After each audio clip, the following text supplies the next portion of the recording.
BDA ಮನೆಗಳು ವಿಶ್ವಾಸದ ನೆಲೆ, ಕೈಗೆಟುಕುವ ಬೆಲೆ. ಬಿಡಿಎ ಫ್ಲಾಟ್ ಮೇಳ, ವಿಲ್ಲಾಗಳು ಮತ್ತು ಫ್ಲಾಟ್ಗಳಿಗೆ ಸ್ಥಳದಲ್ಲೇ ಬುಕಿಂಗ್. ಡಿಸೆಂಬರ್ 6 ಮತ್ತು 7ರಂದು ಕಣಿಮಿಣಿಕೆ, ಹುಣ್ಣಿಗೆರೆ. ಗ್ರಾಹಕರು ಎಲ್ಲಾ ಬಿಡಿಎ ಯೋಜನೆಗಳಲ್ಲಿ ಲಭ್ಯವಿರುವ ಫ್ಲಾಟ್ಗಳನ್ನು ಖರೀದಿಸಬಹುದು. ಸಹಾಯವಾಣಿ ಸಂಖ್ಯೆ 9413166622. ವೈಟ್ಫೀಲ್ಡ್ ಪ್ರದೇಶದಲ್ಲಿ ಸಾಫ್ಟ್ವೇರ್ ಇಂಜಿನಿಯರ್ 40 ವರ್ಷದ ಮುರಳಿ ಗೋವಿಂದರಾಜು ಆತ್ಮಹತ್ಯೆ ಮಾಡಿಕೊಂಡ ಘಟನೆ ಬುಧವಾರ ಬೆಳಕಿಗೆ ಬಂದಿದೆ. ನಿರ್ಮಾಣ ಹಂತದ ಕಟ್ಟಡದಲ್ಲಿ ನೇಣು ಬಿಗಿದುಕೊಂಡಿರುವ ಸ್ಥಿತಿಯಲ್ಲಿ ಪತ್ತೆಯಾಗಿದ್ದಾರೆ. ಮುರಳಿ ಅವರ ತಾಯಿ ಲಕ್ಷ್ಮಿ ಅವರ ದೂರು ಆಧರಿಸಿ ಪೊಲೀಸರು 64 ವರ್ಷದ ಶಶಿ ನಂಬಿಯಾರ್ ಮತ್ತು 57 ವರ್ಷದ ಉಷಾ ನಂಬಿಯಾರ್ ದಂಪತಿಯನ್ನ ಬಂಧಿಸಿದ್ದಾರೆ. ಮತ್ತೊಬ್ಬ ಆರೋಪಿಯಾಗಿರುವಂತಹ ವರುಣ್ ನಂಬಿಯಾರ್ ಪರಾರಿಯಾಗಿದ್ದು ಹುಡುಕಾಟ ಮುಂದುವರೆದಿದೆ.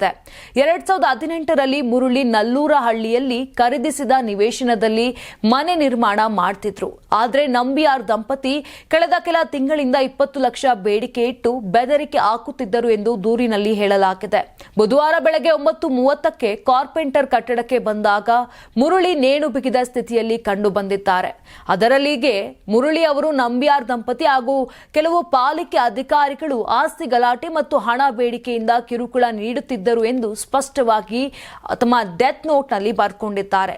ನನ್ನ ಸಾವಿಗೆ ಕಾರಣ ಉಷಾ, ಶಶಿ ಮತ್ತು ವರುಣ್ ಎಂದು ಉಲ್ಲೇಖಿಸಿದ್ದಾರೆ. ಇನ್ನು ಸ್ಥಳೀಯರ ಪ್ರಕಾರ ಉಷಾ ನಂಬಿಯಾರ್ ಹೊಸ ಕಟ್ಟಡ ಮಾಲೀಕರನ್ನ ಬೆದರಿಸಿ ಹಣ ವಸೂಲಿ ಮಾಡುವ ಅಭ್ಯಾಸ ಹೊಂದಿದ್ದಳು ಎಂದು ಆರೋಪ. ಈ ದಂಪತಿಯಿಂದ ಯಾರಾದರೂ ಇನ್ನೂ ಕಿರುಕುಳಕ್ಕೆ ಒಳಗಾಗಿದ್ದರೆ ಮುಂದೆ ಬಂದು ದೂರನ್ನ ನೀಡುವಂತೆ ವೈಟ್ಫೀಲ್ಡ್ ಪೊಲೀಸರು ತಿಳಿಸಿದ್ದಾರೆ. ಇನ್ನು ವೀಕ್ಷಕರೇ, ನೀವೇನಾದ್ರೂ ಈ ದಂಪತಿಯಿಂದ ಕಿರುಕುಳಕ್ಕೆ ಒಳಗಾಗಿದ್ರೆ ದಯಮಾಡಿ ವೈಟ್ಫೀಲ್ಡ್ ಪೊಲೀಸರ ಠಾಣೆಗೆ ಹೋಗಿ ದೂರನ್ನ ಕೊಡಬಹುದು. ನೀವು ಸಣ್ಣ ಆಗ್ಬೇಕಲ್ವಾ? ಅದು ಒಂದು ಉತ್ತಮ ಆಹಾರದಿಂದ ಸಣ್ಣ ಆಗ್ಬೇಕಲ್ವಾ? ಪ್ರತಿದಿನ ನಮ್ಮ ಜೀನಿ ಸ್ಲಿಮ್ ನ ಯೂಸ್ ಮಾಡಿ ಯಾವುದೇ ಸೈಡ್ ಎಫೆಕ್ಟ್ ಇಲ್ದಂಗೆ ನೀವು ಸಣ್ಣ ಆಗ್ತೀರಾ. ನಿಮಗೆ ಮಾಧ್ಯಮದಲ್ಲಿ ಕೆಲಸ ಮಾಡುವ ಆಸಕ್ತಿ ಇದೆಯಾ? ಹಾಗಾದ್ರೆ ಕರ್ನಾಟಕ ಟಿವಿ ಡಿಜಿಟಲ್ ಮೀಡಿಯಾದಲ್ಲಿದೆ ನಿಮಗೆ ಒಳ್ಳೆಯ ಅವಕಾಶ. ಆಯ್ಕೆಯಾದವರಿಗೆ ಉಚಿತ ತರಬೇತಿ ಕೊಡ್ತೀವಿ. ತರಬೇತಿ ನಂತರ ಕೆಲಸ ಮಾಡುವ ಅವಕಾಶನೂ ಕೊಡ್ತೀವಿ. ಈ ಕೂಡಲೇ ನಿಮ್ಮ ಮಾಹಿತಿಯನ್ನ ಮೇಲ್ ಮಾಡಿ.